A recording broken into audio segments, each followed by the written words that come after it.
You think you are the master of your home, you think your walls protect you, but your dominance is a matter of scale, not strength. If you were to shrink by 99% tomorrow, your sanctuary would become a graveyard. Your living room would be a continent of lethal obstacles.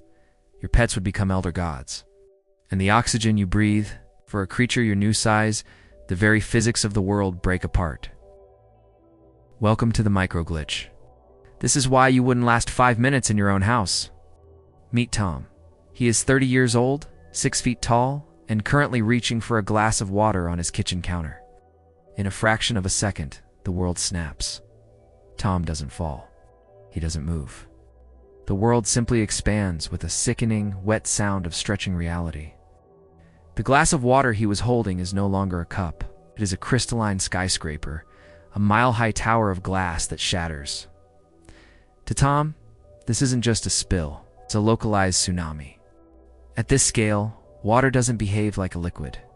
Because of surface tension, water becomes a sticky, gelatinous monster. A single drop is the size of a wrecking ball. If it touches Tom, it won't just wet him, it will envelop him. He will drown inside a sphere of water he is too weak to break out of.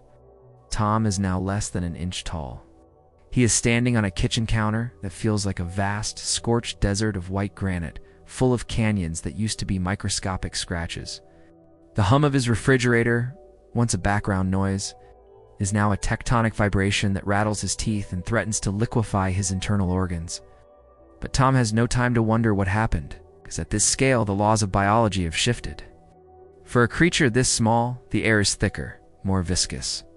Every breath Tom takes feels like inhaling cold, heavy honey. His surface-to-volume ratio has flipped. He is losing heat at a terrifying rate. The breeze from the air conditioning, once a comfort, is now a Category 5 hurricane that threatens to freeze his blood in seconds.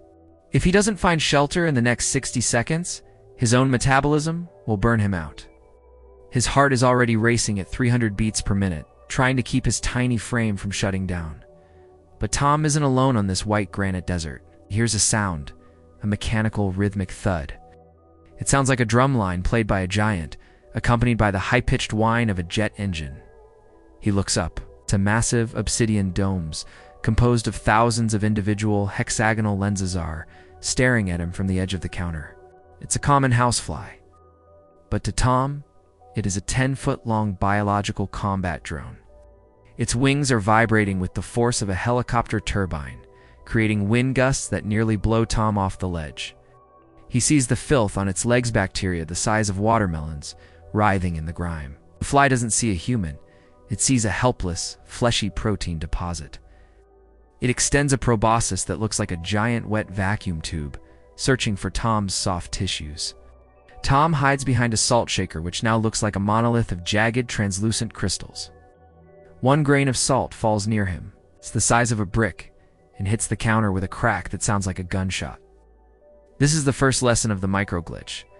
In your own home, you are the smallest thing moving, and in nature, being small means being food. Tom manages to find a dish towel hanging over the oven handle. To him, it feels like rappelling down a vertical forest, of course. Cotton vines, slick with old grease that smells like a rotting swamp. He reaches the floor. He thinks the carpet will be safer. He is wrong. The carpet is a dark, suffocating labyrinth of synthetic fibers that tower 20 feet above his head. Every step Tom takes is a struggle through a mesh of dust, dead skin cells, and debris. A single human hair lies across his path. To Tom, it's a fallen redwood tree, black and oily, impossible to climb over easily. And then he feels it. A vibration in the ground, heavy, rhythmic, godlike. A shadow falls over the carpet jungle. A shadow so vast it blots out the ceiling lights, plunging Tom's world into an artificial night. Tom looks up through the fibers. He sees a mountain of fur moving with a grace that defies physics. It's his cat, Mochi. Mochi was a peaceful companion 5 minutes ago. Now she is a 500-foot-long apex predator, a creature of pure muscle and murder. Her eyes, glowing like emerald moons, lock onto the slight movement in the rug. To a cat, the world is a series of targets. And Tom has just become the ultimate toy. Mochi lets out a purr. To Tom, it's not a sound. It's a 9.0 magnitude earthquake that ripples through the floorboards. The vibration is so intense it makes Tom's vision blur. The cat's whiskers, each one as thick as a power cable, sweep through the carpet fibers like giant sensors. One of them brushes past Tom, and the static electricity alone knocks him flat on his back. A massive paw, the size of a city block, descends from the sky. The claws are retracted, but the sheer weight of the paw compresses the carpet fibers around Tom, pinning him in a silken cage. Then the claws come out. They're curved, ivory scimitars, translucent and jagged, each one longer than Tom's entire body. They rake through the carpet, searching for the mouse. Tom dives into the dark zone, the gap between the carpet and the baseboard. He is a parasite in his own home, hiding in the shadows from a beast that used to sleep on his chest. But the cat is just the beginning. Deep in the darkness under the sofa, the real masters of the micro-world are waiting. Tom sees them first as glints of light reflecting off thousands of microscopic scales. Dust mites. In his old life, they were invisible. Now, they are the size of sheep, bloated, translucent scavengers with nightmare faces, crawling over the boulders of dust. They aren't hunters, but their sheer numbers and their jagged alien limbs make the floor a minefield. But the mites flee as a clicking sound echoes from the vents. Something with 8 eyes and a mind made of pure, cold hunger has detected a new vibration. The house spider. In a world of 21% oxygen, this spider was a helpful neighbor. At Tom's scale, it is a monster that would make a T-Rex look like a pet. It moves with a terrifying staccato speed, its joints clicking like heavy hydraulic machinery. It doesn't have a face. It has a nightmare of fangs and sensory hairs that twitch in the air. Tom sees the web. It's not a thin thread anymore. It's a network of thick, sticky cables, each one coated in a glue so strong that if Tom touches it, he is dead. There is no pulling away. He will hang there, alive, while the spider injects him with enzymes that turn his insides into soup.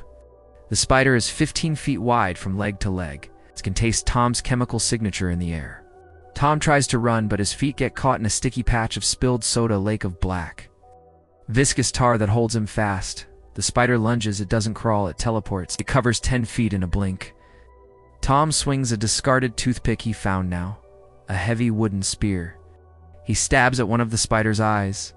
The spear bounces off the chitinous lens. It's like hitting a tank with a pencil. The spider's weight alone nearly crushes the floorboards around him. Tom realizes the horrible truth.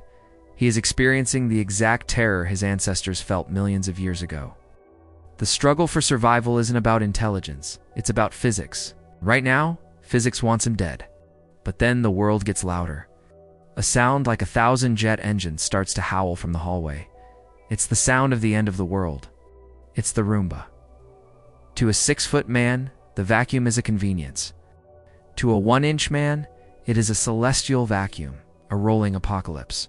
The Roomba is a 400-foot wide spinning disc of death.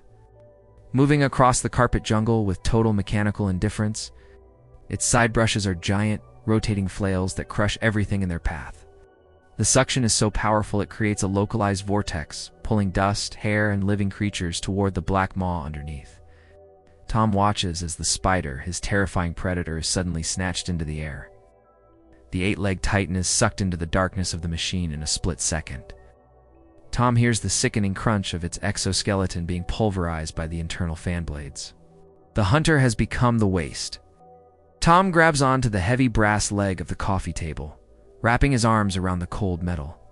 Praying his grip holds as the wind pulls at his very skin, the machine passes over him. The roar is deafening. The smell of hot dust and ozone fills his lungs. For a moment, the world is nothing but black plastic and the screaming of a motor. Then it passes. Tom is alive, but he is stranded in the middle of a vast open plain of hardwood floor. The hallway looks like a lake of amber miles across. There is no cover, no shelter, and the sun is setting. When the lights go out, the house changes. The temperature in the house drops, and for Tom, it's like entering an ice age. But the cold isn't the worst part. It's the nocturnal shift. The things that hide in the walls during the day are coming out. He hears a sound like a wet leather whip cracking against the floorboards. A centipede. At this scale, it is a living train of venomous segments, 40 feet long, moving at a speed that Tom's eyes can barely track. Its legs move in waves, and each one ends in a sharp, chitinous hook. Tom hides inside a discarded bottle cap. To him, it's an iron bunker. He watches through a small dent as the centipede passes. It smells him. It circles the cap, its antennae tapping against the metal with a sound like hammers. If it tips the cap over, Tom is finished. He waits, heart thumping against his ribs, until the monster moves on to find a large cricket witch.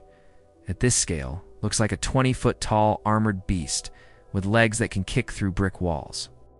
Tom realizes that his modern, comfortable life was a hallucination of size. The nature he thought was outside was always here. In the cracks of his floorboards, waiting for him to get small enough to be noticed, he looks at the stairs. To him, they are the cliffs of Maher, a series of impossible vertical plateaus. He will never reach his bed. He will never reach his phone. Even if he did, his finger is too small to trigger the touchscreen. He couldn't even lift a single key on his keyboard. He is a ghost in a giant's world. He finds a single grape that fell under the table earlier. It is a 5-foot-wide orb of sugary fluid, glowing in the moonlight. He stabs it with his wooden spear and drinks. It's the best meal of his life. It might be his last. Because Mochi is back. The cat has remembered the game she was playing. She stalks into the kitchen, her footsteps sounding like rhythmic thunder. She lowers her head. Her nose, a wet pink cavern the size of a garage door, sniffs the air. Her whiskers brush against the floor, creating a sound like a violin played by a giant. Tom looks into that massive emerald eye. There is no recognition. There's no love. There is only the cold, hard curiosity of a predator watching a bug. The microglitch didn't change the world. It only changed Tom. But in this universe, size is the only thing that matters. You can be the smartest species on Earth, the architect of cities, the master of technology. But if you are an inch tall, you are just a snack for a boardhouse cat. Tom won't die because he is stupid. He will die because the water is too sticky, the air is too heavy, and the cat is too fast. As Mochi raises her paw for one final, playful strike, Tom closes his eyes. The 0.001% chance of survival wasn't a challenge. It was a joke. The next time you see a spider in your sink or a fly on your wall, don't feel disgusted. Feel grateful. Grateful that you are 6 feet tall. Grateful that the world is small enough for you to handle. And in a world of giants, the only thing smaller than you is the time you have left to realize you were never the master of the house. Sleep well, Tom. The Roomba is coming back for its second pass.